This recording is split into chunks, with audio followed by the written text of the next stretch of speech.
1, 2, 3. Listen. There is so much to be gained by practicing in front of a mirror. Practicing in front of a mirror is kind of like having your vocal coach right in the room with you. I'm Vanessa Ronan-Pierce.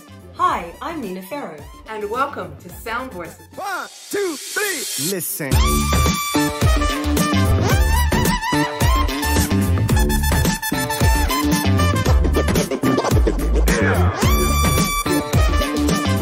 Mirror work can alert you to movements and habits that are repetitive or unconscious. And as you bring these things to light, you're able to correct them, adjust them, and improve on them over time. Mirror work is also really fabulous for working on your artistry and how to deliver a song. A great deal of how we communicate is through body language. So having the mirror in front of you will reflect back to you what movements you might be making, posture, gestures, and facial expressions. Working together with your technique is what really brings your performance to life. So when setting up a mirror for practicing, make sure that you are using a long mirror and that you can see from the top of your head to about your knees. That's a great opportunity for you to really see all the different parts of your body being used at the same time. Sometimes just using a mirror for your head and shoulders, if that's all you've got, then that's fine too. But sometimes you might be practicing something and not realizing that you might be clenching your fists and they're down by your side, and that won't be caught on that small little mirror. So if you have got a lengthy mirror that can be moved around, that's always a great one. By having your whole body framed, you'll be able to notice things that you probably wouldn't ordinarily notice if you were just using a smaller mirror for your head, neck, and shoulders. A lot of people can find it confronting at first to practice in front of a mirror. We're usually okay to brush our teeth or put on our makeup, but when it comes to this, it's a little bit more vulnerable. And so therefore, it might take a little bit of time to get used to it. If you are finding it a little bit uncomfortable right at the beginning, my suggestion is to focus on your body language first rather than your facial expressions. This way you can slowly get used to what you're seeing and being able to read the feedback.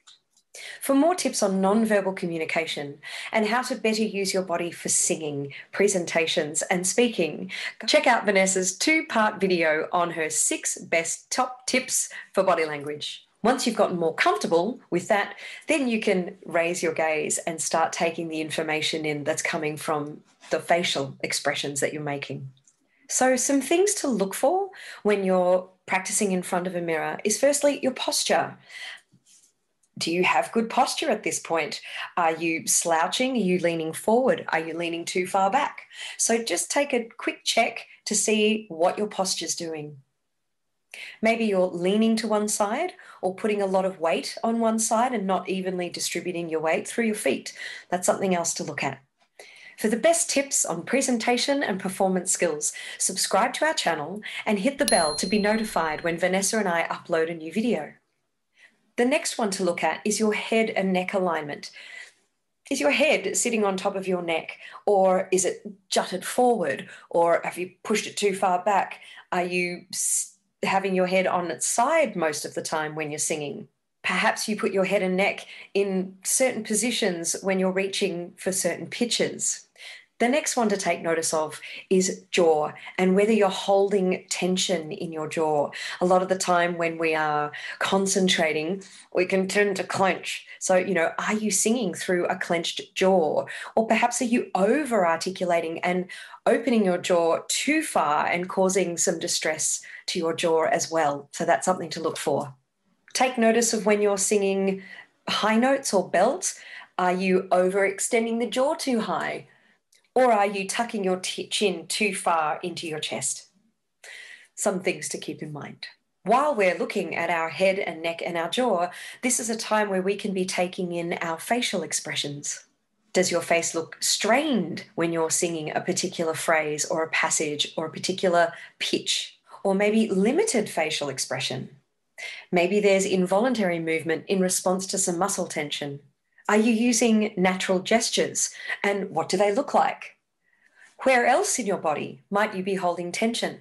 Perhaps your shoulders are up near your ears, or your hands are clenched and by your side, or you cross your arms or hold your hands together. So just shake all of that out and make sure that you're nice and relaxed, but still holding really good posture. This is where you can begin working on gestures and working between what feels natural and what might be a little bit more theatrical. Sometimes a bigger gesture actually comes across better when you're on stage. So check out where else you might be holding tension. Maybe you're holding a lot of tension in your abdominal area or even in your glutes and legs. Stiffened knees, that's another one too. The reason looking at the whole spectrum works so well is because then we can get a synthesis of all of these things. So you're singing the song. Does my facial expression match this song? When you put the sound and the look together, does it make sense expressively? So have a sing of something and do it in front of a mirror and just take note as to what is going on when you're singing. Are you able to see a physical change right there? And are you able to adjust it on the spot? As soon as we're made aware of something we're doing, we kind of ask ourselves, why am I doing that? Do I really need to do that? Does that work for me? Are you able to see a physical change right before a difficult passage or even through an easier passage? What's your body doing? And are you able to hear a difference in the result when adjusting certain aspects of your physicality? Was it easy to do or did it feel really difficult? And did you deliver what you vocally intended to? And by changing it, were you able to get closer to the result that you wanted? I'd really love to hear how you went with this and whether it helped. So feel free to please leave a comment below.